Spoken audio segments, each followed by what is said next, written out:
Boa noite, pessoal, tudo bem? Então, um prazer, hoje a gente está aqui para falar um pouquinho sobre a nossa coleta de dados na quinta-feira. Então, o intuito da gente se reunir hoje é para a gente falar um pouco sobre os questionários, tirar dúvidas que possam ter surgido, né? A gente encaminhou os questionários na sexta-feira para os hospitais, né? Na tentativa de que talvez vocês pudessem já aplicar um questionário ou outro, discutir com a equipe, para que a gente hoje pudesse, então, aproveitar esse momento para sanar algumas dúvidas que podem ter surgido e também padronizar e organizar algumas questões relativas à coleta de dados, né? Então, lembrando que quinta-feira é a nossa coleta de dados e acontecerá, né, concomitantemente, né, em todos os hospitais que estão cadastrados no estudo. Então, a nossa reunião hoje, esse nosso treinamento, ele é bem informal, ele vai ser um bate-papo, ele vai ser uma conversa. Fiquem à vontade, né, para vocês irem perguntando, compartilhando as dúvidas que surgiram. E aí, a nossa ideia é ir falando um pouquinho do passo a passo do nosso questionário que todos vocês receberam. Também foi encaminhado, né, a emenda da Plataforma Brasil. Sexta-feira, né, foi aprovada a nossa última emenda com os hospitais que solicitaram a inclusão via o estudo central, né, a coordenação geral do estudo. Então, essa emenda saiu na sexta-feira, eu também compartilhei ali no grupo com vocês, né, para quem já está acompanhando, sabe, a gente tem um grupo, né, de WhatsApp que está com todo mundo que quiser entrar no grupo, né? Se alguém não está, avisa, a gente pode compartilhar depois aqui o link para entrar no grupo, porque é uma forma rápida da gente ir tirando dúvidas, questões que vão surgindo, e até no próprio dia do estudo pode surgir coisas no momento, e a gente pode rapidamente ajudar através desse canal. Então, eu compartilhei ali a emenda com o pessoal também, para que vocês confirmem quem pediu para ser incluído pelo estudo aqui, pela coordenação geral, já aparece ali a lista dos hospitais que foram colocados nessa última emenda. Então, acho que a gente pode começar. Vou convidar a Letícia, a Cris e o Thiago aqui também para darem uma boa noite para o pessoal, se quiserem fazer o uso da palavra também, para a gente começar, então, a falar um pouquinho das questões dos nossos questionários. Boa noite, pessoal. Boa noite a todos. Espero que a nossa reunião seja bastante produtiva, né? E eu vou deixar a Silvana inicialmente introduzir o questionário, depois eu vou apresentar alguns resultados do relatório da nossa última edição, que foi de 2019, exatamente para salientar algumas variáveis, né, que são aparentemente fáceis de coletar, mas que depois acabaram ficando como missing, e isso reduziu bastante o nosso número de participantes. Então, pessoal, para a gente falar um pouquinho, vocês viram, né, quem já deu uma olhadinha nos questionários que a gente enviou, que são questionários simples, né, fáceis de serem aplicados. Ele é um estudo que tem de campo uma forma muito simples de ser aplicada, mas que é importante que a gente considere algumas questões que, na hora, depois da gente fazer o banco, analisar esses dados, são de extrema importância. Então, se vocês repararem no questionário, ele tem um código ali em cima, né, para ser colocado o número do paciente. Então, nesse número aí de 3 dígitos, cada hospital vai começar do 1 até o número de pacientes que vão ser incluídos no dia do estudo, tá? Então, a gente vai ter por hospital de 1 até o número X, que é o número de pacientes incluídos. Então, todos os hospitais começam do número 1, tá? Não precisa diferenciar.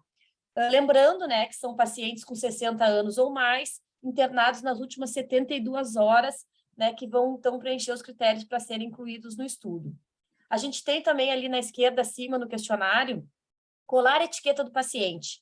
Por que é importante essa parte, pessoal?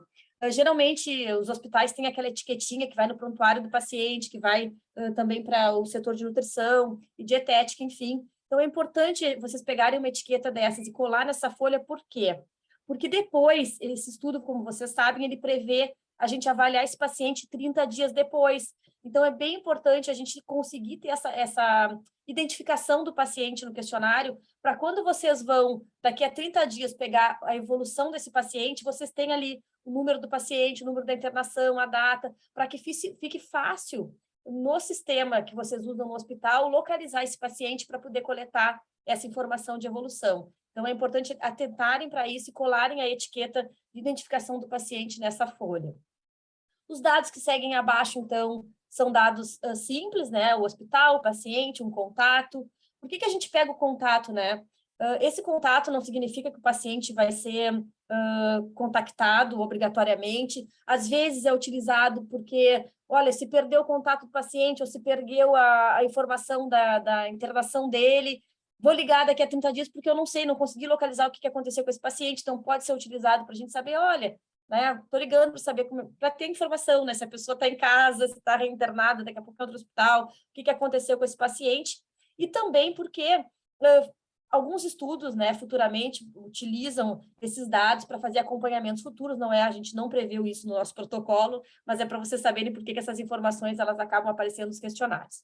Então, o sexo do paciente, a data de nascimento. Aqui uma consideração importante sobre a data de nascimento, pessoal, não deixem de preencher. Na última coleta de dados, a gente teve alguns pacientes sem informação de idade, justamente porque não tinha essa informação da data de nascimento, né? Ou às vezes tinha mês e dia e não tinha informação do ano. Então, isso nos impede depois de conseguir fazer a categorização de idade desse paciente. Cor da pele, estado civil, escolaridade. Então, essas são questões que vão ser perguntadas ao paciente. Cor da pele geralmente pode ser observada, não precisa ser perguntada, pode ser observada. E o estado civil e escolaridade, vocês vão perguntar ao paciente. Dados da internação atual, então, a gente parte, então, para os dados, né, do motivo da internação desse paciente. Então, a data da internação, que vai ser sempre dentro das 72 horas, e o diagnóstico de internação. Então, dessa vez, a gente simplificou o questionário. Então, quem participou nos anos anteriores, esse campo era mais aberto, e vinha a questão do CID. Com a experiência que a gente teve de análise, de agrupamento de doenças dos últimos edições, a gente optou, então, por já trazer de forma mais simples, assim, para a pessoa poder marcar, né, qual o diagnóstico de internação desse paciente. Se não tiver contemplado em uma das opções, a última opção é os outros diagnósticos, então pode ser marcado aí. Podemos passar. Eu não sei, eu não...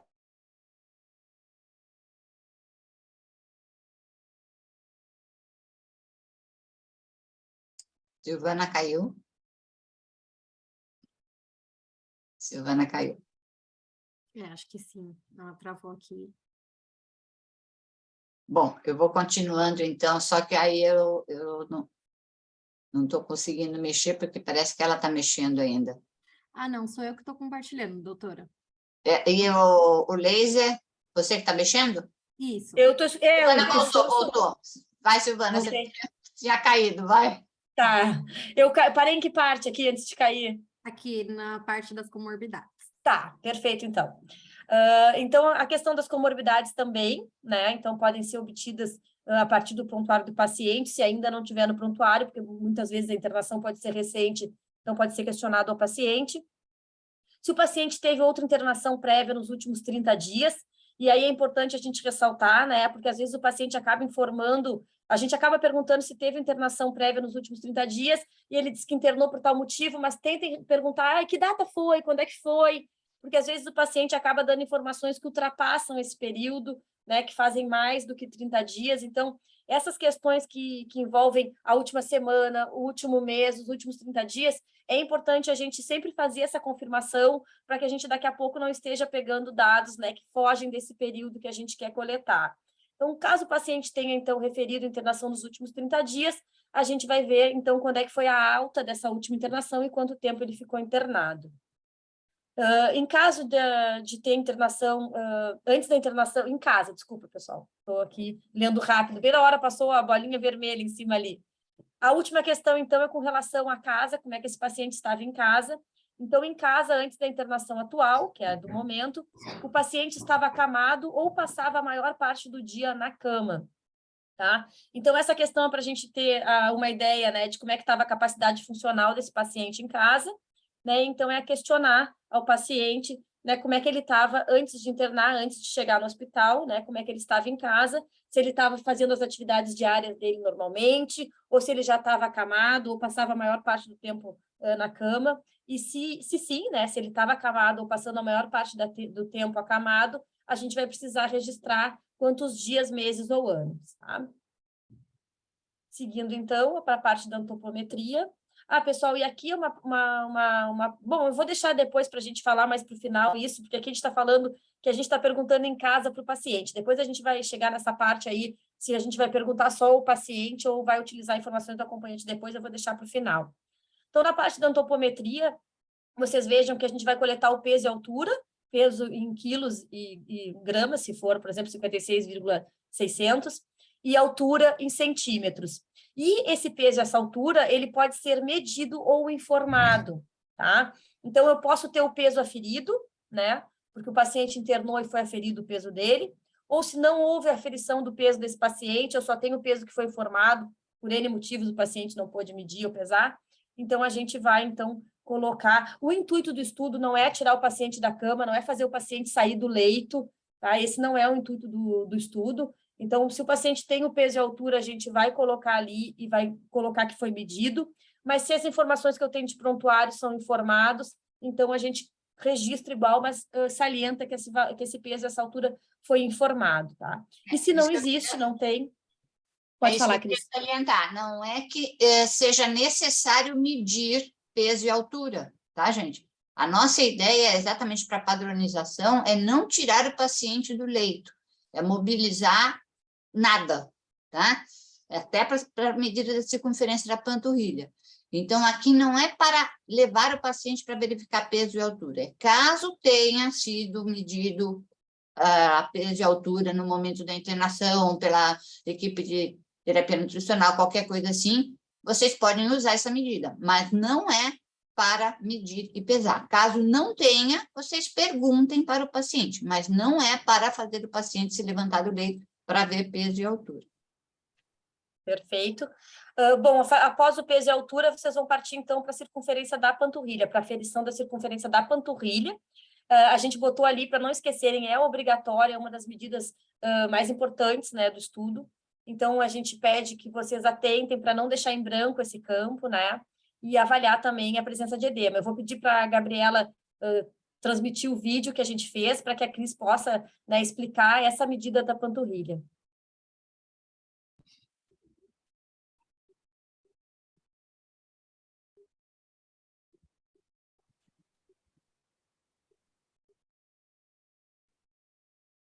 Gabriela, tem como passar o vídeo? Calma só um minutinho que eu estou abrindo. Tá carregando. Gabi, a Tatiana colocou ali que ela não recebeu o formulário, de repente dá para mandar aqui também, não sei se ela está no grupo do WhatsApp, mas dá para mandar aqui no chat também os formulários para quem não recebeu, né? Dá Tá, sim, pode deixar que eu coloco também.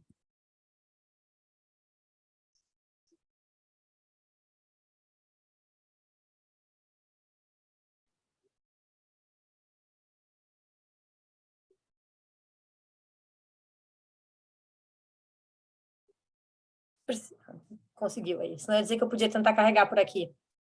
Tá. Bom, Gabriela, dá para dar uma pausinha aí? Tá. Então, Deixa eu gente, confirmar, aqui... tá com som para vocês ou não? Não, é para ficar sem som. É para ficar sem som, mas tá sem som Isso. mesmo, né? Tá. Ah, tá Bom, bom. então, isso é uma das coisas que a gente quer mostrar logo de início, tá? Existe essa fitinha métrica, eu não sei se vocês estão vendo aí, que ela é meio arredondadinha. Ela é vendida no Amazon, tem vários locais que vendem essa fita métrica, tá? Não é que seja obrigatório o uso, mas a gente sugere essa fita por 2 motivos. Primeiro, que essa parte arredondada, ela facilita o encaixe da fita para medir circunferências, tá? Tanto a circunferência da panturrilha, quanto vocês quiserem fazer outro tipo de medição de circunferência. Oi, Miriam! Oi, Miriam. Miriam entrou. Tá? Então, é uma fitinha que é bastante útil. Quem quiser, depois a gente manda aonde... Eu tenho essa fita porque a gente ganhou, mas eu verifiquei outro dia, tem vários locais que vendem essa fita aqui no Brasil também, tá? E o segundo ponto importante dessa fita é que vocês vão perceber que ela tem um lugarzinho de encaixe. Então, isso facilita, ela é autoajustável. Então, isso facilita para que não se exerça pressão demasiada quando for realizar essas transferências, tá? Que isso é um dos problemas, né? Que a gente pede para colocar a fita, mas sem fazer pressão na circunferência. E essa fita, então, com esse autoajuste, ela possibilita isso. Essa perninha, pelo que eu estou vendo, não sei se estou enganada, Silvana, ela tem um pouquinho de edema, né? Então, isso é importante também que vocês verifiquem que, apesar dela ter esse edema, verifiquem no local em que vai se fazer a aferição se o edema está presente, porque tem esse item também para ser preenchido. Pode rodar, Gabi. Tá, então, primeira coisa, né? Aqui agora a Miriam também pode me ajudar com isso. Então, são dois momentos que tem que se fazer os ângulos de 90 graus, né? Então, primeiro tem que fazer o ângulo de 90 graus entre a coxa e a perna, e o segundo ângulo de 90 graus é do pezinho, que isso eu aprendi com a Miriam, porque eu não sabia, né? Então, o pezinho também tem que formar esse ângulo de 90 graus. Então, é até bom se tiver uma segunda pessoa para ajudar, para poder segurar o pezinho. Então, são 2 ângulos de 90 graus que vocês vão tentar fazer, tá? Então, como eu disse, essa fitinha, ela é boa porque ela já faz isso daí, ó. Até não precisa ficar tirando, tá? Eu recomendo até que já deixe isso encaixado, porque muitas das minhas rasgaram nessa de tirar e pôr. Então, vocês colocam e aperta o botãozinho em cima, ela se autoajusta sem fazer pressão. A única coisa que vocês vão fazer é deslizar a fita para baixo e para cima, até encontrar realmente o ponto da máxima circunferência. Então, vocês vejam que, nesse caso, não é na metade da perna, é bem acima da perna, né? Então, cada um tem uma conformidade diferente, então, esse ponto não necessariamente vai estar na metade da perna, tá, gente? Diferente das outras medidas. E isso pode parar. Para um pouco. Essa inclinação que ela fez aí é o que não pode fazer. Tá? A fita tem que ficar sempre, fazer aquele eixo transversal, né? Ela tem que fazer um eixo transversal com o maior eixo da perna, tá? Então, não é para ficar inclinada, é sempre paralelo, sempre. Essa também está errada, então não é para cima, é sempre deixar a fitinha bem perpendicular ao maior eixo da perna. Então, na verdade, você traça uma cruz, né? Faz uma linha reta aí no maior... Ó, isso está errado, tá? É assim. Tem que ficar bem perpendicular ao maior eixo da perna. Pode falar, Thiago. Ela está errada também por outro motivo, gente. Se vocês forem ver, na verdade, olhem bem ali na junção da fita com a perna. A gente não quer que comprima. Na verdade, é para a fita assentar sobre a perna, não é para afundar na perna, porque isso acaba reduzindo a medida, né? Isso. E, na verdade, a perna do velhinho, né, Tiago, é muito fácil de ligar, é muito fácil de apertar. A gente tem que ter realmente bastante cuidado com isso. Porque é um dos grandes erros, é um dos piores erros que a gente tem, é isso mesmo. Às vezes você vai fazer o teste com 3 pessoas e cada uma vai vir uma medida de circunferência. Ela é chata. Essa é a única parte que eu digo desse projeto inteiro que é complicado, só a medida da panturrilha, o resto é fácil. Pode seguir, Gabriela.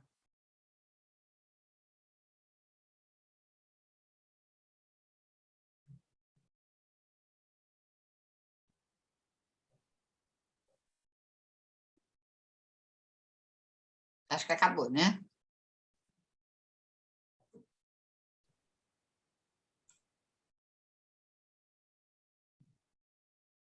Tá. Então, uma coisa importante, queria só fazer uma consideração ali no vídeo ainda, uma coisa importante que vocês viram ali, a gente fez essa medida em 2 pessoas. Esse paciente, ele tinha um tornozelo bem edemaciado, ele sozinho não conseguia fazer o ângulo de 90 graus com o pé, então a gente fez uma medida entre 2 pessoas, uma segurando o pé, a outra, né, arrumando a perna. Então, às vezes, é bom fazer essa medida em dupla, porque aí tu consegue, né, corretamente fazer essa adequação, assim, para que não fique o pé, né, para baixo, porque às vezes eles não conseguem fazer essa medida em 90 graus. E cuidar também para não fazer o contrário, não passar dos 90, porque também acaba influenciando a diferença. Exatamente. Então, 90 em 90. Então, o segredo é esse, fazer 2 ângulos de 90 graus, né? Um com a coxa e a perna, e o outro entre a perna e o pé apoiado na cama. A fitinha, então, o segredo, fazer sempre perpendicular ao maior eixo da perna e não comprimir. E sempre fazer o segredinho de deslizar um pouquinho para baixo e para cima, para ter certeza que você está pegando a maior medida, né? Isso deve ser repetido, então, 3 vezes e ser anotado no formulário. Se por acaso o paciente tiver edema, anotar. Se por acaso, em uma das pernas, o paciente tem amputação, ou está com uma ferida, ou está com um curativo, está engessado, por qualquer motivo que não possa ser realizado nas duas pernas, também anotar, né? A gente está medindo só uma, né? Então, se nessa perna que a gente está solicitando não puder ser medida, anotar qual foi a razão que a medida não está sendo realizada, tá? E, Cris, uma coisa também que foi dúvida, assim, que é importante colocar também, é a questão do local do edema, né? Esse edema que vai ser registrado ali, qual é a localização desse edema que deve ser considerado? Eu acho que é uma pergunta também que surgiu. E já vou te fazer duas, que aí tu já pode, vocês todos colaborarem, né? Que são questões que foram surgindo no nosso grupo ali. Uma delas é a questão do local do edema, então, como vocês viram ali naquele paciente mesmo, na panturrilha estava ok, mas se tu chegasse na parte do tornozelo, tinha edema, então esse edema é considerado ali, não é considerado para ser marcado no questionário. E a outra pergunta também, um dos hospitais, inclusive aqui nosso, sugeriu de fazer uma dupla, né? Então, vai ter uma equipe passando e aplicando os questionários, e uma dupla que vai fazer a aferição da panturrilha de todos, vai passar em todos que entraram no estudo, fazendo, porque aquela dupla vai ser a que treinou ali no dia, para mede do mesmo jeito. Então, o pessoal disse, olha, vamos fazer uma dupla que vai ser a da aferição da panturrilha. Então, também, se isso vocês enxergam como uma boa opção. Eu acho que a questão do edema, sim. Se tiver edema, anotar que tem edema e anotar o local, né? Para a gente poder depois identificar se o edema é na região da medição ou se era, no caso desse paciente, no pé, né? Que aparentemente no local da medição não tinha. Então, quando anotar edema, especificar aonde estava o edema, né? Se é na região do maléolo ou se realmente também chegava até a região da panturrilha onde foi medido. E eu acho excelente quem puder fazer uma equipe única de medição, porque aí diminui a variabilidade das medidas, né? Então, se puder ter uma dupla que fique responsável para fazer a aferição de todas as panturrilhas, eu acho que seria o ideal, porque aí todas as medidas serão feitas pela mesma pessoa. E eu só ressalto, como a própria Miriam disse, a aferição de panturrilha, principalmente em velhinho, é uma coisa delicada e que exige um certo treinamento. Então, é por isso que a gente está enfatizando tanto isso, porque essa medida ela é extremamente importante para o objetivo do estudo, tanto em termos de resultados do SARC-CALF, quanto em termos de prognóstico e outras coisas. A gente sabe a importância da panturrilha. Então, na verdade, não é uma coisa para ser feita na pressa.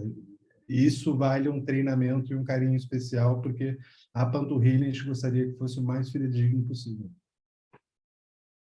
E o ano passado eu lembro que tinha, não sei se vai dar tempo esse ano, mas o ano passado, na última edição, né, o ano passado, eu lembro que até a gente, como não deu tempo de fazer esse treinamento visual com o vídeo, nós fizemos o contrário, nós pedimos que as equipes medissem e mandassem o vídeo para que nós identificássemos alguma falha na metodologia, né? E aí a gente ia falando, olha, a fita estava torta, o pé não estava bem posicionado.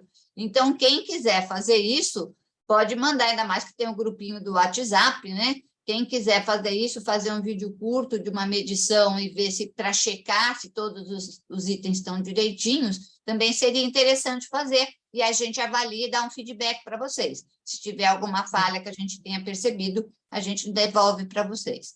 Alguma dúvida em relação à panturrilha, gente? Aqui a gente tem uma pergunta, Cris, então é para medir na perna direita, e aí se tiver impossibilidade, mede na esquerda e anota que foi na esquerda, é isso, né? Pode ser. Uhum. Mas aí anota a impossibilidade de ter sido medida na direita. Essa, na verdade, é sempre uma dúvida que todo mundo tem, porque o correto seria fazer sempre na esquerda, né? Mas a gente já faz na direita desde o primeiro. Lembra da nossa primeira discussão, que foi por conta do artigo do Tiago, que foi feita na direita, a gente mantém a mesma, desde a primeiro SARC-DEI, a gente está mantendo na direita todas essas, mas é por isso que todo mundo tem essa dúvida, mas então nós temos que padronizar na direita, tá, gente? Só complementando você, Miriam, eu tenho lido tem muita discussão a respeito das medidas, até estava falando com a Renata Bilmo outro dia sobre isso, né, que ela estava recomendando que pegasse a média. Na verdade, tem duas medidas que toda a literatura, ao contrário dos treinamentos, das antropometrias, dos estudos epidemiológicos, apesar de serem feitas 3 medidas, não se usa a média. se usa a maior medida. A maior medida. Tá? Então, até por isso, Miriam, que a gente acabou padronizando pela direita, porque como a maioria é destra e a maioria vai ter a maior medida na direita, mesmo que você fizesse nas duas pernas, você ia considerar a maior das 6 medidas e acabar sendo da maior chance de ser da perna direita. Tá? Então, essa é uma das explicações. E a outra medida é quando a gente avalia a força de aperto de mão. Eu já cansei de revisar artigo que usa média, tese, né? Média, não. Apesar de terem sido feitas 3 medidas, ou 6, a gente vai usar a maior. A maior. Né? A maior então, apesar dos medida. Pelo amor de Deus, esse é o maior brigarem... erro que todo mundo está fazendo, e eu fico desesperada. Tem um monte de fisioterapeuta fazendo esse erro. Pois é. Difícil, está difícil, mas é a maior medida. É a maior, né? A gente faz 3 para tentar ver a variabilidade, mas exatamente isso, é sempre maior, panturrilha maior.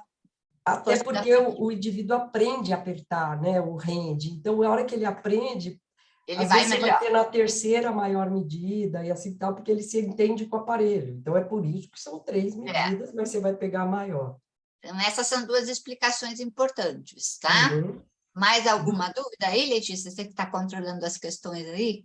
Temos sim, temos mais uma dúvida aqui da Aline. Então, caso tenha edema e o edema seja no local da aferição, mesmo assim é para seguir com a medida, só precisa deixar claro ali que isso estava no local da aferição, certo? Isso. E aí ela perguntou, no caso do peso, se não tenha sido informado e nem tenha sido aferido, se pode utilizar o peso estimado ou aí melhor colocar o ignorado ali? Não, melhor... Olha, gente, eu não vi ainda um trabalho de peso estimado que funcionasse, tá? Ainda mais para idoso. Então, vamos esquecer. Entre usar um peso estimado e usar um ignorado, vai dar no mesmo para mim. Eu não vou considerar, tá? Ótimo. Então, tem uma diferença de mais ou menos... Eu não sei se todos concordam, mas essa é a minha opinião. Né? Tem uma diferença de 10%, 12%, na verdade, quando você faz estimativa de peso. É mais ou menos ainda. Então, é grande a variabilidade. Mas isso para pesquisa, né? Porque até deve ter um monte de aluna minha aí assistindo. Lá dentro do hospital, a gente usa o estimado para poder fazer intervenção direta. Porque aí é uma questão individual para intervenção, não para pesquisa. Perfeito. Então, para nosso estudo, não. É ou o paciente informa ou você coleta de algum local, seja prontuário da nutrição, prontuário médico, da onde tiver um peso que tenha sido medido realmente. Só essas. Perfeito. E o Pedro está perguntando aqui, quando o paciente faz um ângulo de 90 com o pé, não corre o risco do paciente fazer contração da panturrilha? Aí vai aquilo que o Thiago colocou também. Deixa para mim responder. Na verdade, você está padronizando, porque você vai deixar o pé, você tem que deixar o pé numa posição que ele fique, o correto da panturrilha é você fazer com ele sentado. A melhor forma de fazer a panturrilha é pedir para o indivíduo sentar. A gente só vai fazer com ele deitado se não tiver possibilidade dele sentar, porque o perfeito é você manter o pé no chão, fazendo todos os ângulos de 90 graus com o pé no chão. Neste momento, nós estamos fazendo exatamente a mesma questão da panturrilha que foi levantada a dúvida, é que quando ele está deitado, o pé cai. E a hora que ele cai, nós temos que colocá-lo na mesma posição, como se a gente estivesse fazendo essa medida com esse indivíduo sentado. Então, o ideal é que a gente mantenha esse indivíduo fazendo a panturrilha sentada, botou na beira da cama ou numa cadeira para fazer a medida da panturrilha lá no hospital. Não tendo a possibilidade, tem que fazer deitado, e aí realmente fecha os ângulos, como estava lindo. Aliás, parabéns, ficou muito bom esse vídeo que vocês fizeram, que ficou excelente, mostrando exatamente qual é os paralelos que você faz de joelho, de pé, e os 2 ângulos de 90 graus, que aí você tem a medida, você vai errar muito menos se você fizer isso do que se você deixar esse pé solto. Mas só para não deixar dúvidas, tá? Isso que a Miriam falou é válido, mas na situação do nosso estudo, como o nosso interesse era minimizar os riscos para maior facilidade de aprovação pelo Comitê de Ética, e como alguns pacientes não poderiam se levantar da cama, então nós queríamos ficar com metade deitado, metade sentado, nós resolvemos padronizar pela maneira em que todos poderiam realizar. Então, mesmo que o paciente tenha condições de levantar da cama, no nosso estudo, ele é medido deitado, tá? Então, isso dá para deixar bem claro, né? E foi uma maneira de minimizar os riscos que podem existir quando você vai pedir para o paciente sair do leito para fazer qualquer medição ou aferição, e para padronizar para que todos pudessem ter a medida realizada da mesma maneira. Perfeito. Maria Cristina disse aqui que... Deixa eu dar uma dica de quem já trabalhou com estudo epidemiológico, tá? Na dúvida, sigam o formulário. Óbvio que a gente aqui adora falar do assunto, a gente é suspeito, cada um de nós aqui gosta do que faz e tem argumento e tem papo, e a gente não vai ficar falando disso. Só que a gente tentou fazer o estudo da maneira que fosse mais facilmente reproduzível para todo mundo. A pesquisa é o que interessa. A gente sabe que, eventualmente, não está fazendo a melhor coisa, para uma medida ou outra, mas é o que a gente tenta padronizar para todo mundo por questão de comparabilidade. Então, na dúvida, segue a folha. Segue a folha que está bem. Maria Cristina colocou aqui que ganhou o dia com o esclarecimento de que usa sempre a maior medida. Acho que esse foi um ponto bem importante aí de colocar. E aí a gente tem uma pergunta aqui da Letícia, que esse é um ponto até que a gente estava discutindo antes aqui também. Vale o peso relatado pelo acompanhante? Então, na verdade, essa pergunta vai para tudo, né? A gente vai aceitar o peso relatado, as informações relatadas pelo acompanhante para tudo? Isso foi uma das modificações que nós depois discutimos em grupo, e com a evidência de alguns novos artigos que têm saído com a aplicação do SARC-F e do SARC-CALF, né? Eles têm demonstrado que, muitas vezes, o paciente que não consegue responder, na verdade, é aquele de maior risco, né? Ele provavelmente tem alterações em outros funcionais e que vai deixar de ser avaliado porque ele não pode responder pessoalmente. Eu sei que o Tiago foi um grande defensor, né, de que o SARC-F, SARC-CALF, no início, a gente só deveria ser respondido pelo próprio paciente, e está certo, porque foi assim que ele foi desenvolvido, uma autopercepção do paciente em relação às dificuldades que ele tem para realizar aquelas cinco funções, né? Mas, então, se passou a aceitar que alguns acompanhantes, desde que sejam familiares próximos e que saibam realmente informar a real situação do idoso em casa, né, que o idoso não tenha condições de responder, nós vamos aceitar, sim, que essas informações venham desse familiar, tá? Mas a gente não vai colocar até no questionário, né, ou se não tiver, vocês anotem do lado, quando o questionário foi respondido pelo próprio idoso ou foi respondido pelo familiar e qual é o grau de proximidade desse familiar, né? Se pode, mas não é parente, tudo bem, mas às vezes um cuidador que está do lado do idoso todos os dias sabe informar melhor do que uma filha que visita uma vez por semana, né? É isso aí, Cris, é o cuidador principal. É o cuidador principal. Essa que é a palavra importante. Não é aquele que está do lado do idoso todos os dias, não é, se não for familiar não serve, não é isso, tá? É o cuidador principal. Se ele estiver ali acompanhando o idoso não tiver condições de responder, ele pode, sim, responder essas informações, tanto do peso, como até depois do SARC-CALF, SARC-F, que o Tiago vai comentar. Já estou atropelando o Tiago. Eu ia guardar essa informação para falar na discussão do SARC-F. Eu prometi antes da reunião que eu não ia entrar nessa conversa, mas só um comentário, tá? Não vamos entrar no mérito da questão de pegar a informação do familiar ou não. Mas, assim, oficialmente e teoricamente, é autopercepção. Então, a pergunta ela vai ser direcionada para o idoso. O que vocês, na prática, quem nunca aplicou o SARC-F, vai descobrir, que eu descobri isso tanto profissionalmente quanto na minha vida familiar, é que muitas vezes o idoso vai dar uma resposta e o familiar do lado vai dar outra resposta.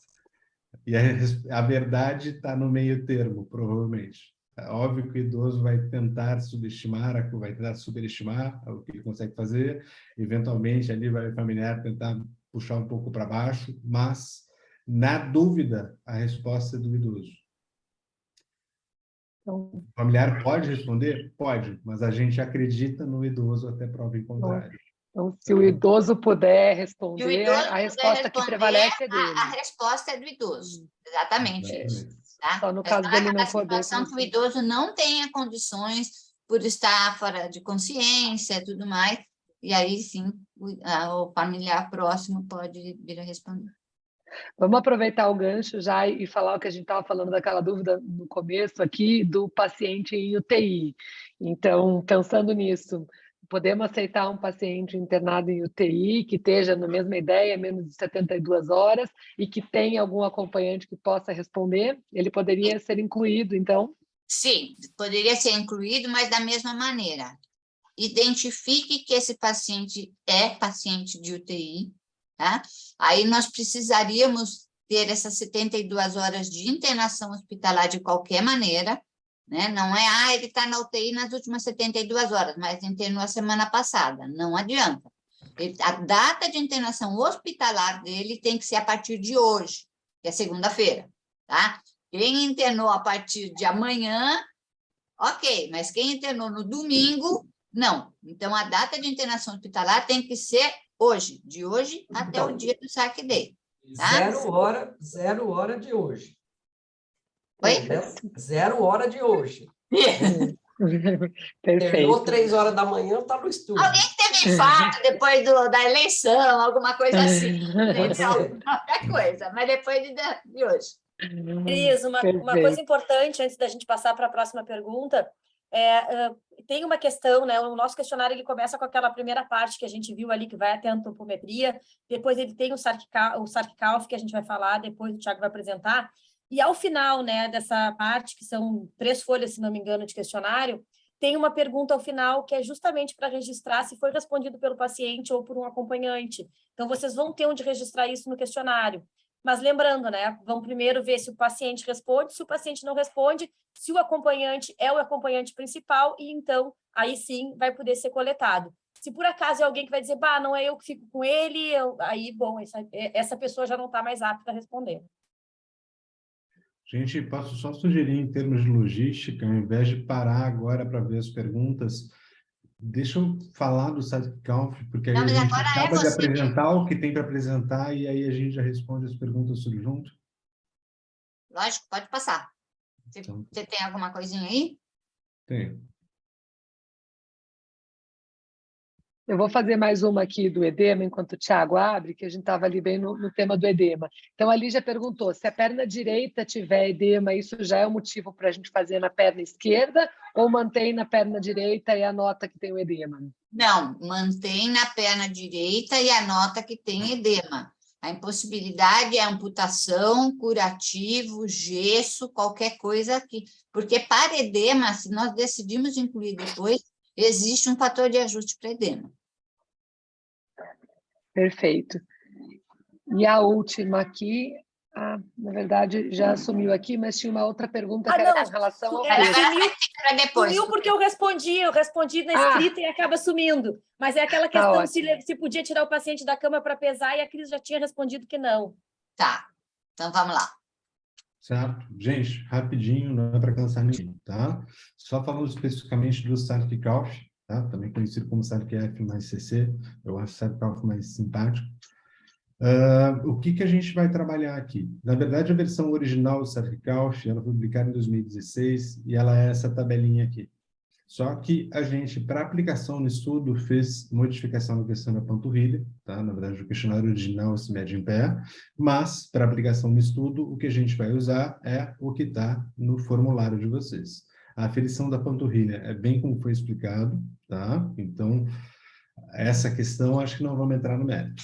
Só o que eu queria frisar com vocês é o seguinte, ó, o SARC-CALF, ele é composto por 5 questões, cada uma delas pega um componente de interesse da gente e, de modo geral, lembrando que, primeiro, a gente está lidando com o idoso, então é óbvio que, de maneira geral, para aplicar o questionário, a gente vai falar de maneira clara, alta, tudo, mas nessas questões, principalmente como elas são questões que ele tem que entender e pensar a respeito, muita calma para falar as questões. Leiam exatamente como está a questão. Sugiro que evitem o improviso. Leiam exatamente como está cada pergunta direcionado para o idoso. e, na sequência, a gente já lê as opções de resposta.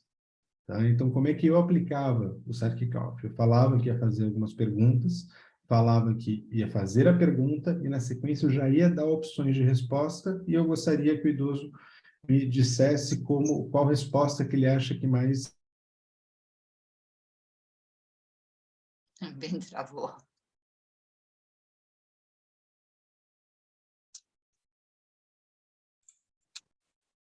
Acho que ele deu uma travada, né? Deu uma travada também.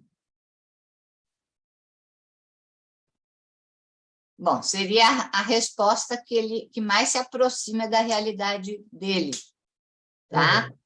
Então, é lógico que, às vezes, nessa primeira pergunta aí dos 5 quilos, talvez você precise dar algum exemplo, né? Porque, às vezes, o idoso não tem ideia do que é 5 quilos. Então, pode ser... Ah, o Thiago caiu. Voltou, Thiago? O que aconteceu? Está sem som. Está sem som. Oi. Internet instável, desculpa, gente. Tá. Tem como continuar? Sim, claro. Tá? Então, gente, mas deu para entender a questão de Você ler... está mostrando o modo apresentador para a gente.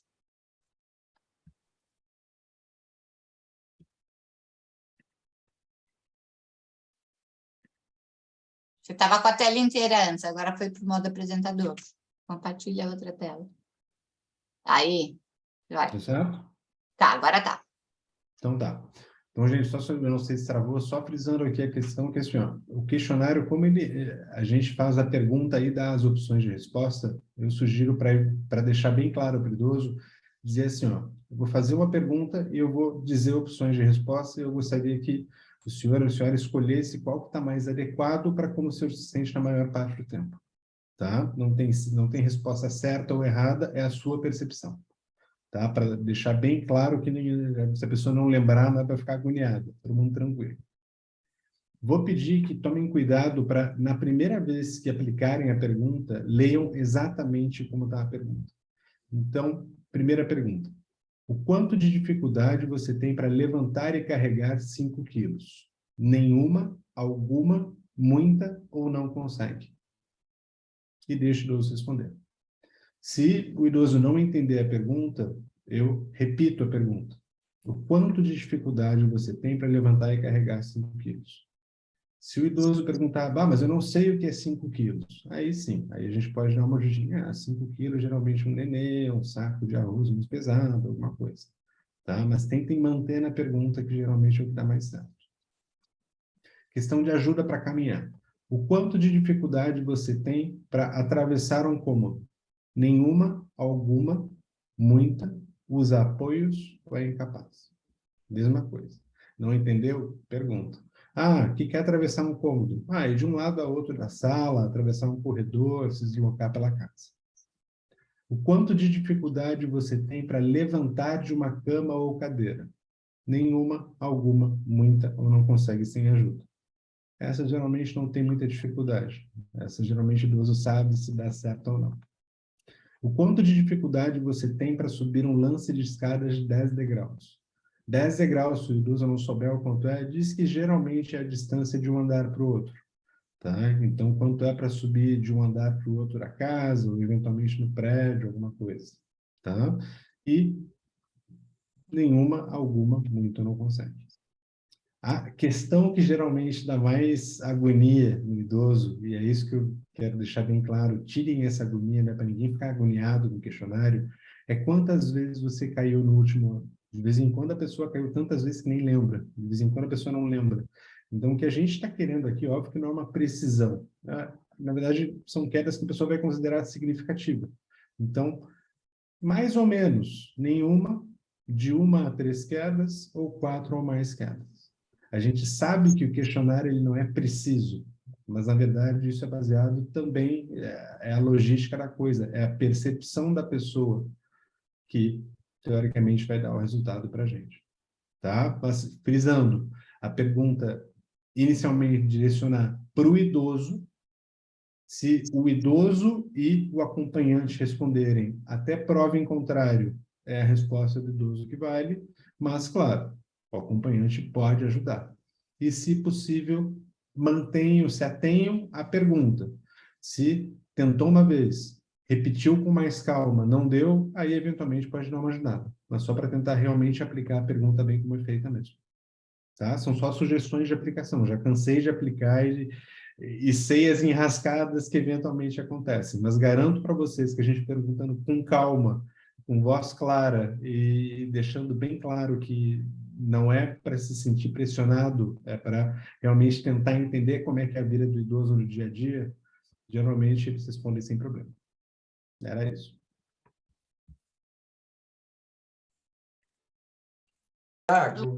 Tiago, me permite só lembrar para o pessoal uma coisa. Quando a gente faz aplicação dentro do hospital, como das outras vezes eu participei da aplicação, eu fiz junto com os alunos, tem uma coisa que eles devolvem, que é uma pergunta que pode ter certeza que todos vocês vão ouvir, que é assim, ó, eu antes, quando eu estava em casa, eu carregava um pacote de açúcar, mas agora aqui no hospital eu não carrego, entendeu? Então, nós vamos ouvir muito isso. A gente não quer saber o que era antes, naquele momento da aplicação, tá bom, gente? Então, ele vai fazer essa colocação para a gente. Mas aí, é por isso que nós frisamos que o SARC-D, SARC-CALF, SARC-F só é válido no hospital nas primeiras 72 horas. Isso. Porque aí ele vai responder como ele estava em casa, mas era 72 horas atrás, então você até aceita. O problema é quando você pega o idoso já internado há 10 dias, que aí não. Mas é dessas 72 horas e tem esse gap, entendeu, Cris? Tem essa diferença, porque o cara ele veio para cá nessas 72 horas com alguma coisa aguda. Sim. Então, ele estava até conseguindo alguma coisa em casa e nessas 72 horas ele agudizou algum ponto, algum problema. Mas acaba sendo a última função dele, né? Exatamente, acaba sendo a última função dele. Aqui é a versão abreviada, tá, gente? Quando a gente aplicava em estudo, é óbvio que tinha todo um texto introdutório. Por isso que eu comentei, ao invés de sair largando as perguntas, é legal deixar bem claro assim, ó, não tem resposta certa ou errada, como o senhor percebe. Lembre que, na verdade, a gente não está perguntando no último dia, na última semana, é de modo geral no último ano. Tá? Porque, na verdade, a própria questão das quedas em relação ao Claro, a queda é do mas é na último maior ano, parte do tempo, é óbvio, e acho certíssimo, porque é óbvio que alguém vai tratar, não, agora eu não consigo, não, mas de modo geral, antes de estar aqui, entendeu? Eu acho que é por isso que é legal a gente, antes de sair aplicando o questionário, vale a pena dar uma introduzida com 1, 2 frases para deixar bem claro que é uma coisa, não é precisa, não tem certo ou errado, de vez em quando eles ficam com medo de errar e não respondem. Então, é por isso que... Mas é por isso que eu quis colocar isso, porque assim, tem que se atentar a essas benditas 72 horas, porque senão a gente fica atrapalhado. Na hora que o paciente responde, é complicado. Ele vai dizer assim, não, porque ele está 3 dias já no hospital. O cara que internou na segunda-feira de madrugada, ele já está 3 dias no hospital e ele pode responder em cima desse período. Tem conversando com calma, a gente sabe que é nesses últimos, a gente está considerando... Isso. Dá para considerar a performance dele no último mês, no mês passado, que aí também a gente está fazendo uma coisa bem mais distante, mas nesse período das 72 horas é importante mesmo. Já que não se refere a um período específico, é de modo geral, na maioria do tempo, e antes de internar. É isso.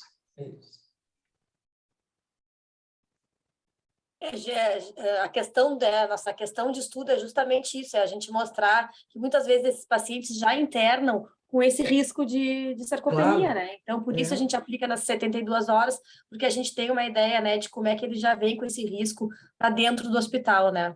Onde vai, provavelmente, né, somar riscos depois. Eu acho que eu estou lendo uma pergunta aqui, acho que o pessoal está ficando confuso.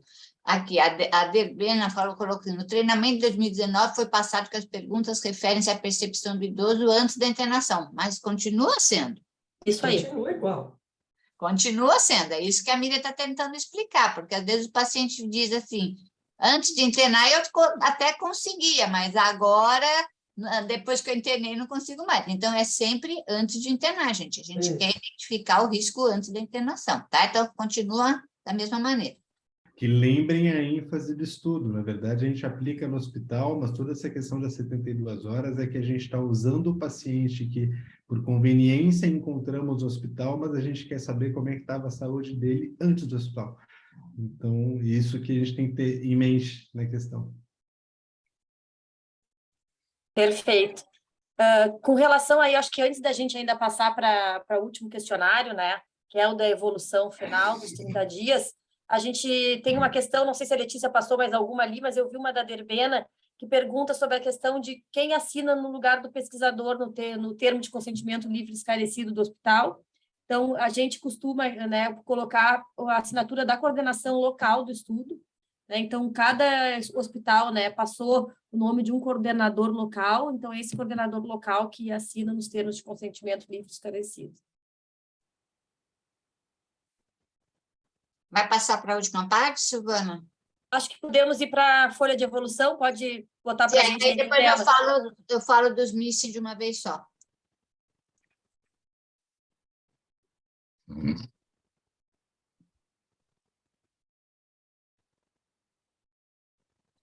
Bom, aqui então o formulário de 30 dias, gente, deve ser preenchido. Então, o nosso saque desse ano vai ser no dia 6, né?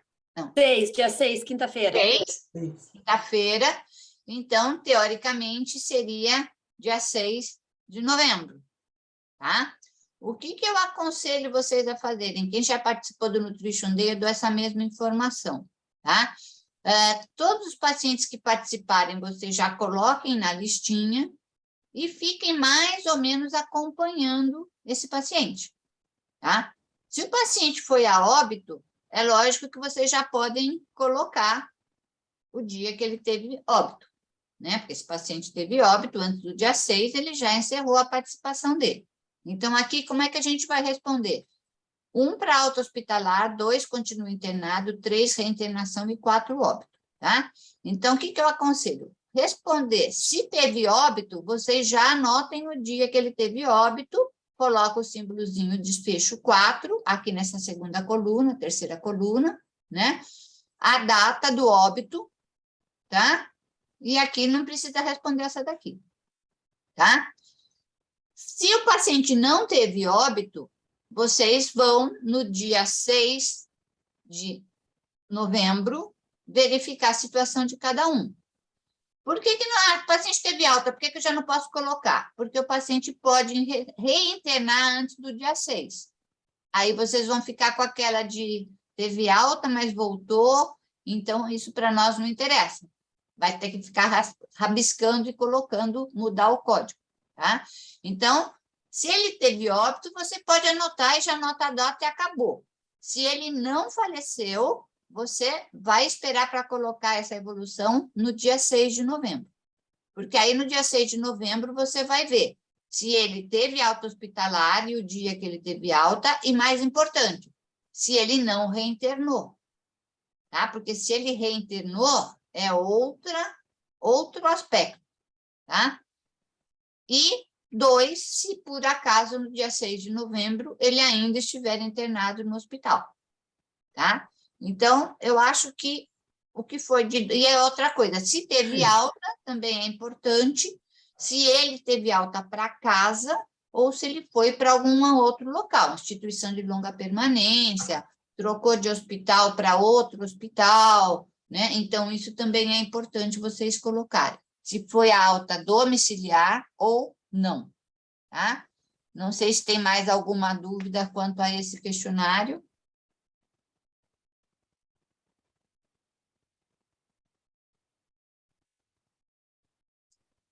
Tem perguntas aí? Tem, mas daqui não é específica do questionário.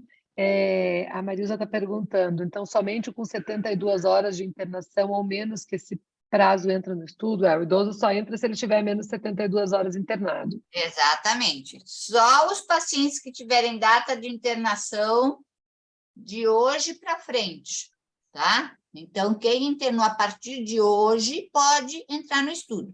Quem internou domingo, não. Então, isso que também é uma coisa importante. Eu gostaria de discutir com vocês agora, se eu puder compartilhar minha tela, exatamente alguns problemas que nós tivemos nos questionários anteriores, tá? Eu não estou vendo. o que eu estou apresentando. Eu estou apresentando, eu não estou conseguindo enxergar. Tá, sim. Vocês estão vendo minha tela? Tá. Sim. Então, tá. Eu fiz aqui um relatório descritivo exatamente para mostrar para vocês os problemas que nós tivemos na edição de 2019 e que por isso que a gente está salientando o quão é importante o preenchimento correto e completo de tudo, tá? Nós tínhamos 633 pacientes inicialmente, tá? Com 7 participações de 7 estados. Aí, como a Silvana já falou, na questão idade, nós já perdemos 2 idosos, tá? Porque não tinha ano de nascimento do paciente, tá? Então, é importante colocar a idade ou ano de nascimento para que essa data, a gente precisa fazer uma média, depois se quiser categorizar por idosos mais idosos ou não, então a idade é importante. Cor. Gente, é uma coisa que é observado, não precisa perguntar. E mesmo assim, 16 pacientes, ou seja, nós já perdemos quase 20% da amostra aqui só por falta do item cor, que é uma coisa observada, tá? Os pacientes, desculpa, foram 16 missings. Os pacientes, o Estado Civil, 11 não tinham essa informação, tá? Então, aí vocês vão vendo como a gente vai perdendo a amostra, né? Então, uma informação também banal, como Estado Civil, tivemos 11. Escolaridade, 2 ficaram sem responder. A parte de internação prévia também, 2 questionários ficaram incompletos. Tempo de internação prévia, 4 questionários ficaram incompletos. A questão da se estava acamado em casa também, 2 questionários incompletos. Agora aqui, olha, mais de 5% foi perdida porque não tinham informação sobre peso. Não estava nem marcado ignorado, tá? Como eu disse, pode se marcar ignorado, só não pode não marcar nada, porque aí a gente não tem o que colocar, tá? E aí, mais ainda, quase mais de 7%, a mesma coisa sobre a altura. Nós tínhamos só 593 idosos com resposta sobre a altura, tá? Então, não importa quem foi medido, se foi informado ou se é ignorado, mas assinalem ignorado quando não tiver a informação, tá? Medida da panturrilha, que era a nossa principal informação, não foi aferida em... Não, aqui em 20 idosos não tinham as 3 medidas da panturrilha, tá? Quer dizer, se tem uma, tem 2, não tem por que não ter as 3, tá? E tinham 3 pacientes que não foi medida a panturrilha e nem foi dada nenhuma explicação por que não foi medida. Então, por isso que a gente colocou ali a obrigatoriedade de se realizar as 3 medidas e, caso não seja possível, informar, tá? Aqui a mesma coisa, né? Nós tínhamos, perdemos mais de 20 idosos que não puderam responder o SARC-F, mas aí agora a gente tem essa alternativa da participação do cuidador, mas mesmo assim, nós tínhamos, mesmo aqueles que responderam, em 5 pacientes não foi aplicado o questionário completo. Então, tinha o SARC-F perguntado, mas não tinha as 5 perguntas respondidas. Então, também não tem justificativa, né? Por que não responderam algumas perguntas e não responderam as outras? Aí, com essa combinação de faltar panturrilha e faltar o SARC-CALF, a amostra foi diminuindo. Então, dos 633, nós tínhamos 604 pacientes em que o SARC-CALF estava completo, que tinham as 5 perguntas do SARC-F e tinham a medida de panturrilha. Então, vocês vejam que é importante, gente, porque são algumas falhas que não têm justificativa, né? Por que perguntou e não perguntou todas as coisas? E depois a mesma coisa, né? Nós perdemos quase mais de 5% da amostra que não tinha informações do desfecho do idoso. Então, aquela última folhinha de acompanhamento de 30 dias também acabou ficando incompleta, tá? E depois, nós tentamos fazer a panturrilha ajustada, mas aí não é falha de ninguém, porque realmente em muitos idosos a gente não tinha informação do peso e altura para estimar, nem que fosse estimado o IMC, né? Então, nesses casos é só prestar atenção, tá? Então, essas são as questões que eu acho que são questões básicas, que são questões importantes e que acabam prejudicando depois a análise e a amostra como um todo, porque ficaram incompletas sem nenhuma justificativa, tá? Então, a gente facilitou, né, porque uma das coisas que mais deu trabalho para nós no ano passado foi a questão do diagnóstico. A Silvana perdeu muitas tardes para a gente entender o diagnóstico, codificar pelo CID, depois agrupar de uma maneira que fosse do nosso interesse. Então, esse ano nós já resolvemos facilitar e passar os principais grupos diagnósticos que nós temos interesse. Então, agora o diagnóstico, né, a questão do CID a gente excluiu, então nós usamos uma abordagem semelhante à que é usada no Nutrition Day para facilitar o preenchimento do questionário, tá? Então, era mais ou menos isso. Agora, acho que é com vocês em relação às dúvidas e mais alguma coisa que a gente possa vir a esclarecer. Cris, lembrei de outra dúvida. Vai primeiro, Lê, que depois a gente fala da questão final de como a gente vai organizar a coleta dos questionários e a digitação dos dados. Tá ótimo. Não, uma dúvida que eu lembrei de edição antiga já. Então, o paciente que teve alta, a ideia é que em 30 dias entre em contato, porque no caso de uma reinternação num outro hospital, a gente pode não ter esse dado. A ideia é entrar em contato com esse paciente para saber se ele reinternou. Seria o ideal, né? Se ele internou em outro hospital, porque essa é a realidade de muitos locais. Ele pode ter internado em algum outro local. Então, o ideal seria que a gente tivesse essa informação, né? Caso o paciente tenha tido alta antes, que se esse paciente teve alguma reinternação ou não, tá? Para que a gente pudesse preencher corretamente o questionário. Ô, Cris, tem uma dúvida aqui, é que se o paciente reinternou várias vezes nesse período de 30 dias, né, deve anotar todas, na verdade é em 30 dias, tipo, se o paciente não foi a óbito, porque o óbito a gente vai registrar antes, né? Mas aí no dia 6 de novembro, onde é que ele está? Ele está reinternado, ele está em casa, é desse dia que conta, né? Não, e mesmo se ele teve outra reinternação antes do dia 6 e acabou tendo alta de novo, o que importa é saber se ele saiu do hospital e foi necessário reinternar nesse período de 30 dias. E se ele está em casa no dia 6 de novembro? Não, mas ele teve alta. É alta. Ele tá em casa, ele teve alta. Aí não tem problema, ele teve alta, de uma maneira ou de outra ele está de alta. Não, porque a dúvida do pessoal é se vai marcar auto ou reinternação, porque no dia 6 ele está em casa, mas nesse período de 30 dias teve reinternação. Não, é reinternação. É reinternação. Ele saiu e voltou? Se no período de 30 dias ele teve alguma reinternação, não é onde ele está no dia 6. Dia 6 é o limite do estudo. Em 30 dias, vamos supor, o seu José internou hoje, vai ser avaliado dia 6, né? Ele vai ter alta no dia 15, foi para casa, só que no dia 30 ele acabou internando de novo em algum outro lugar, foi uma coisa rápida, voltou para casa dia 4. Esse paciente teve reinternação. Mesmo que no dia 6 ele esteja em casa, daquela internação que você avaliou, ele já foi para casa, reinternou e saiu de novo. Então, esse paciente reinternou. Uhum. Entendeu? Era essa a dúvida. A lógica é essa.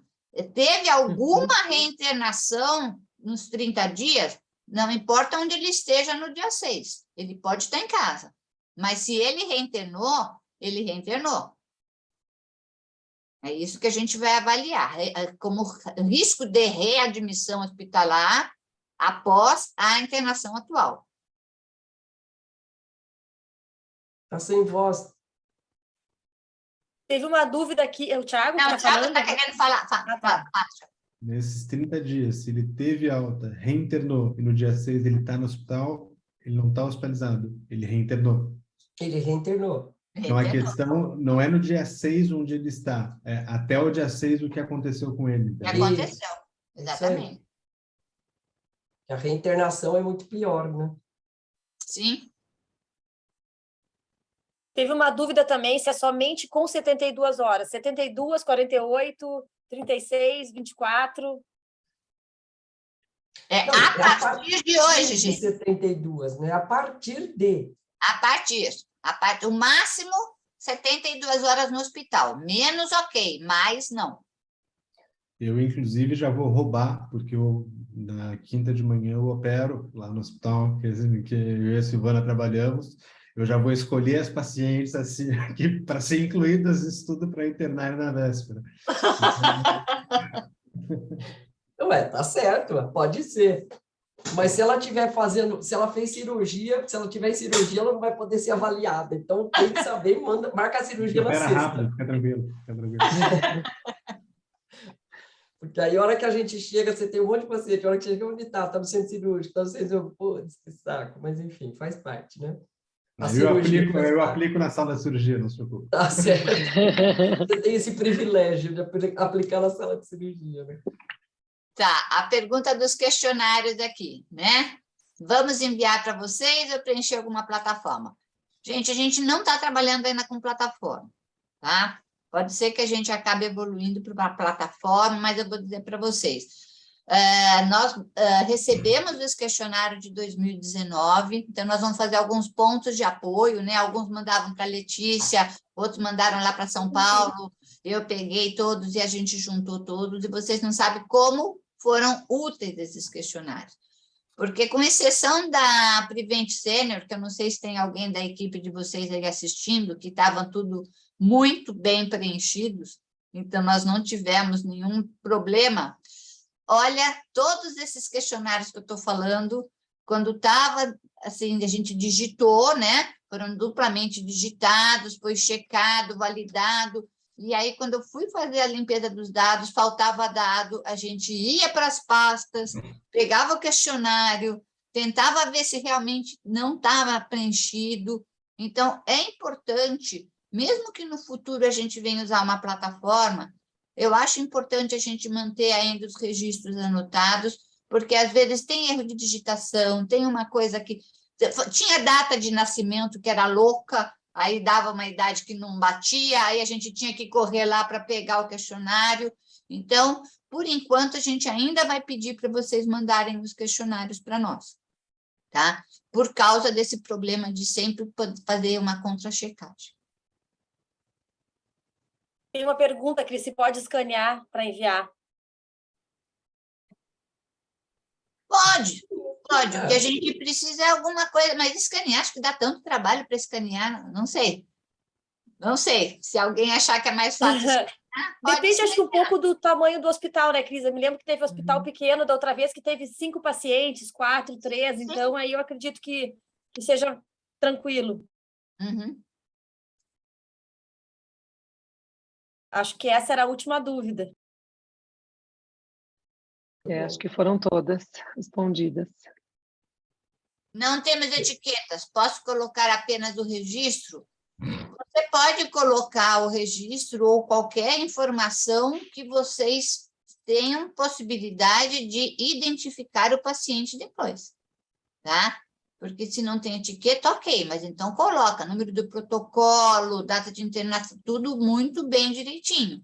Que a ideia é que esse paciente seja possível de ser reidentificado, né? Caso esteja faltando algum dado depois. Então, na falta de etiqueta, sim. Pelo RH dos hospitais, né? Exatamente, cada hospital tem RH, protocolo de internação, alguma coisa, registro geral, não sei, cada um usa um tipo de codificação, mas é importante que seja anotado, e aí sim, prestar atenção nos números, né, para que realmente o paciente possa ser identificado depois. Não chegou mais nenhuma dúvida. Cris, vamos dar uma notícia só aqui que eu acho legal compartilhar com o pessoal, né? A gente está pela primeira vez, né, nesses anos de Sarc Day, nós estamos na 3ª edição, pela primeira vez esse ano a gente vai estar internacionalizando o nosso estudo, a gente vai ter uma equipe na Colômbia aplicando os questionários, então para dividir aqui com todo mundo essa informação, que eu acho super legal, né, que vai ser uma nova fase. Legal. E assim, o questionário, vocês viram que nós modificamos algumas coisas baseada na experiência da edição anterior, né? Eu e a Silvana discutimos muito, e até depois gostaria de discutir com o resto do pessoal, de colocar mais informações, mas eu acho assim que para o nosso objetivo, que é identificar o risco de sarcopenia no momento da internação, a gente conseguiu identificar os principais itens. Se alguém tiver alguma sugestão, mandem, nós estamos abertos à discussão.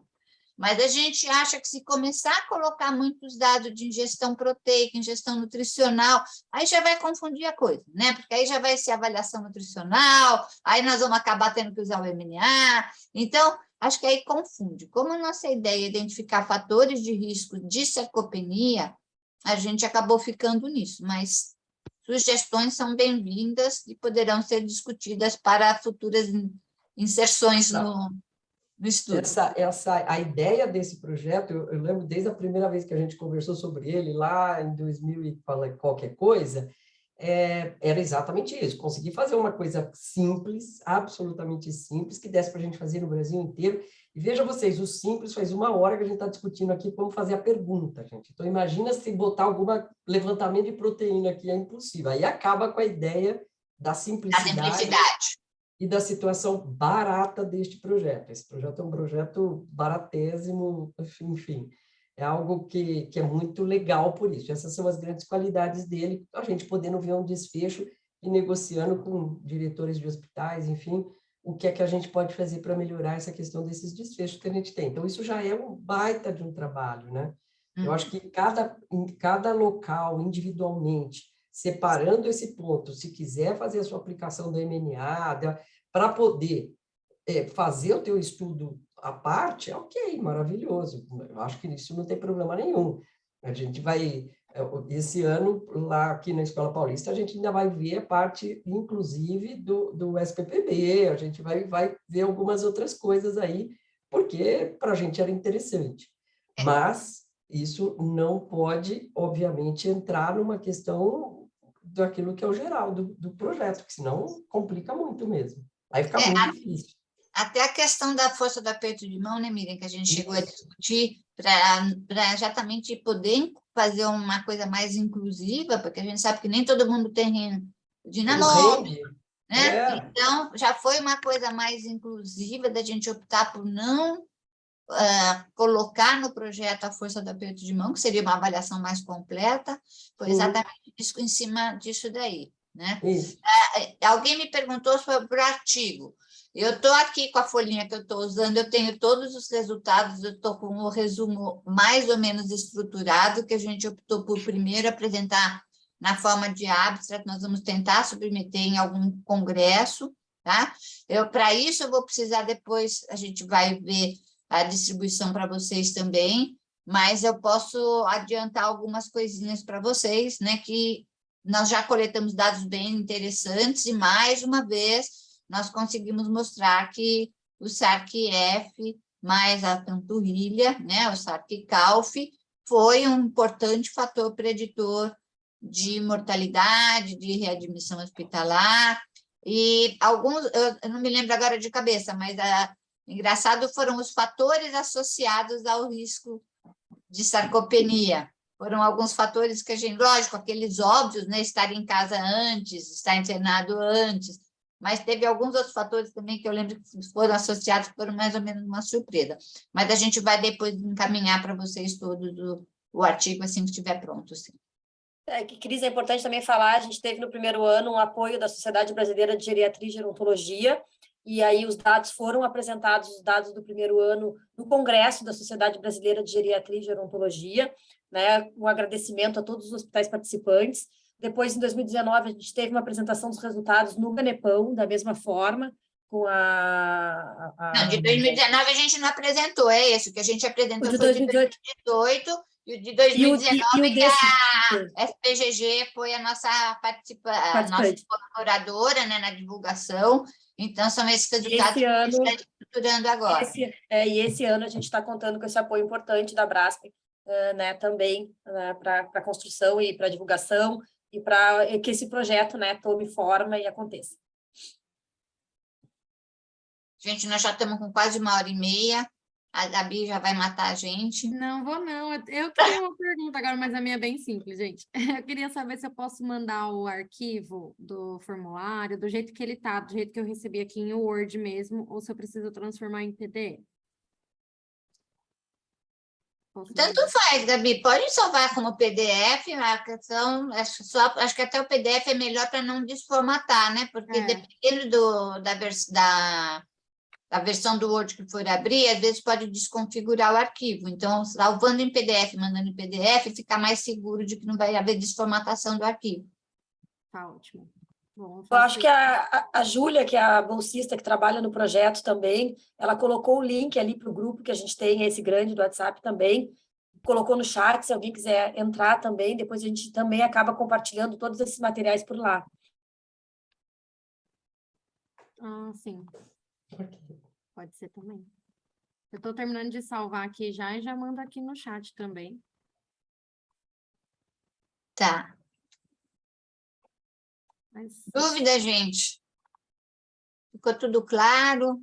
Querem fazer um pilotinho amanhã? Se surgir alguma dúvida na prática, já avisa a gente. Eu acho que isso é legal, né? Se quem conseguir fazer...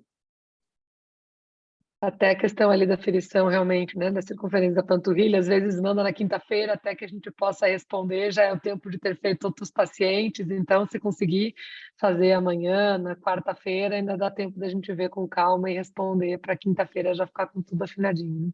E essa fitinha, gente, eu recomendo mesmo, quem trabalha bastante com isso, é uma fitinha que é bem útil, porque ela se adapta melhor na curvinha da panturrilha, como ela tem esse autoajuste, você aperta uma vez, ela para, sem fazer a pressão excessiva, né? Que às vezes a gente subjetivamente não sabe dizer se está com pressão excessiva ou não, e não é tão cara, não. Só aquilo que eu falei, só tomar cuidado quando abre e fecha, eu já nem tiro mais, eu recomendo deixar fechada, só abrir, vestir por baixo, assim, do pé, e aí depois só localizar bem direitinho e apertar ali o autoajuste, que ela fica bem certinha na perna. Mas isso não impossibilita de usar qualquer outra fita que vocês tenham padronizada no hospital. O nome de todos os pesquisadores. Ok, manda o nome de todos os pesquisadores. Isso é muito importante, principalmente quando a gente for fazer a publicação. Lógico que vocês não podemos colocar todos como coautores, mas com certeza na sessão de agradecimento nós vamos colocar o nome de todos os hospitais participantes e os seus coordenadores. Cris, outra coisa importante também, que foi uma pergunta que surgiu da outra vez, algumas pessoas nos perguntaram sobre certificação, então depois que a gente conclui essa parte de juntar os dados, pegar os questionários, a gente solicita o nome da equipe que participou nos hospitais para fazer a certificação, né? Então todos são certificados, e também algumas pessoas perguntaram sobre os seus dados, então a gente vai ter os dados nacionais, mas cada hospital terá os seus dados para fazer também o trabalho que bem entender, fazer algum resumo, né? Esses dados são de vocês. É importante até para apresentar de retorno para a direção do hospital, né? Caso vocês queiram fazer algum movimento, alguma ação nova, né? É importante vocês terem esses resultados para mostrar que são coisas simples, mas que realmente acabam impactando na evolução do paciente. Porque depois vocês podem, inclusive, nos solicitar. A gente tem depois como separar por hospital. Silvana, tem como tu mandar só os dados do meu hospital? Tem sim, a gente consegue. Tatiana fez uma pergunta aqui sobre as comorbidades. Então, se não tiver nenhuma dessas, inclui o paciente mesmo assim, né? Pode incluir outras doenças crônicas. Sim, tem um item outros embaixo. Uhum. É que essas são... Porque também não adianta ficar esmiuçando muito, que depois na análise elas não vão ser importantes. Então, nós preferimos agrupar as grandes categorias que seriam melhores descritas, e depois qualquer uma que não se encaixe nessa, fique nas outras. E se ele não tiver nenhuma dessas, também se não tiver vai nenhuma, ficar como nenhuma. Não marca nenhuma. Ele Mas vai é ser até melhor assim. escrever. Não sei se tem comorbidade sim ou não antes disso, né? Porque aí, senão, se não marca nenhuma, fica na dúvida. Esqueceu de marcar ou não tem. Até dá uma olhada se tem comorbidade sim ou não antes da lista. Não, é só marcar as que tem mesmo. Porque aí fica aquela dúvida, né? Não marcou nada, não tem ou não marcou? Não, eu acho que você já foi muito clara. Tudo tem que marcar. Alguma coisa tem que marcar. Porque senão vai ficar essa dúvida, com certeza. Se por acaso não tiver nenhuma, que eu acho difícil a gente encontrar um idoso hospitalizado sem nenhuma comorbidade, né? Não, se encontrar, por favor, apresente para a gente. É um não, caso a gente apresenta. de verdade muito raro, é uma coisa muito rara. É algo que então, quem tiver... eu, há 38 anos, eu faço isso e nunca vi. Quem ganhar nessa loteria, tiver esse idoso privilegiado, tá? Então, escreva do lado, não, né? Não tem comorbidade, porque não vai marcar nenhuma, mas aí a gente tem certeza que você tirou na loteria. Então, escreve sem comorbidade. Pronto. E acabou. marca tudo, todos os contatos desse paciente, que a gente vai fazer uma visita domiciliar para ele. É impossível. Perfeito, gente. Deixar só um agradecimento aqui para a Júlia, que é a bolsista do estudo, que o pessoal botou ali, alguém colocou no chat, a Júlia é 10. Então, Júlia, obrigada. A Júlia está conosco aqui também assistindo. Obrigada, a Júlia está sendo incansável também para a gente conseguir responder a todos e ajudar a todos. Bacana. Muito bom. Então, podemos ir jantar agora, né? Pois é, gente. Gostaria de agradecer a presença de todos, né? Da Miriam, especialmente, né, Miriam? Muito obrigada por estar aqui. Foi um prazer ver você aí, ó. Nosso abracinho. Ah, mas eu vou fazer uma propaganda. Olha o que eu recebi hoje.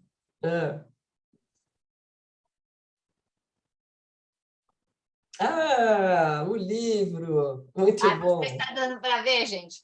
É meu livrinho. Agora deu. Aí deu. O livro da doutora Miriam. Bom esse livro, viu, gente? Bom esse livro, viu? Não é por nada, não, mas tem uns capítulos aqui que foram muito bem escritos. Tem uns capítulos ótimos aí, capítulos excelentes. Eu fiquei muito feliz de receber, Mi. Só faltou a dedicatória que eu vou querer. Vou levar para São Paulo. A hora que você vier para cá, eu te faço uma dedicatória. Pode deixar. Com todo o coração. Então, gente, muito obrigada pela participação de todos. Espero que todos tenham um ótimo Sarc Day, né? Que a gente possa realmente ter um banco robusto esse ano, sem essas pequenas falhas que aconteceram nas edições anteriores. Mas acho que é um projeto que, como a Miriam disse, nasceu de uma ideia simples. A gente, a cada ano, acho que está se fortalecendo, né? Nada é perfeito, a gente vai tentando corrigir pequenos defeitos, pequenas falhas, e acho que a gente vai ficar com um projeto bem interessante para aplicar daqui para frente, né? E aí, quem sabe, a gente faça do nosso Sarc Day uma realidade do dia a dia, né? Porque só pensar no idoso, na semana do idoso. A ideia é que isso seja aplicado, se vire uma rotina para vocês no dia a dia, porque o nosso interesse é mostrar que com esses pequenos cuidados que a gente tem de direcionar alguns fatores de riscos que podem ser identificados nas primeiras 72 horas, a gente consiga modificar essa associação horrível dos desfechos que a gente está tendo, né? Que esse paciente identificado receba já os cuidados desde o começo, tanto do ponto de vista de mobilização do leito, de uma melhor atenção nutricional, né? Aí vocês vão fazer toda a avaliação e entrar com todos os cuidados necessários, que a nossa ideia é exatamente fazer disso um instrumento de utilidade prática para vocês. Então, como eu já disse, qualquer sugestões que vocês tenham serão bem-vindas para a gente discutir aqui no grupo, e quem sabe a gente acaba incorporando, né, nas edições futuras do Sarc Day. Tá bom, gente? Um grande abraço, grande beijo para vocês. Um beijo grande para vocês. Tá? Tchau, tchau. Boa noite para todos. O Thiago acho que congelou numa expressão estranha aqui, olhando para o céu. Ele congelou de novo. Um beijo a todos, gente. Tchau, tchau. Tchau, tchau. Boa noite. Tchau, gente.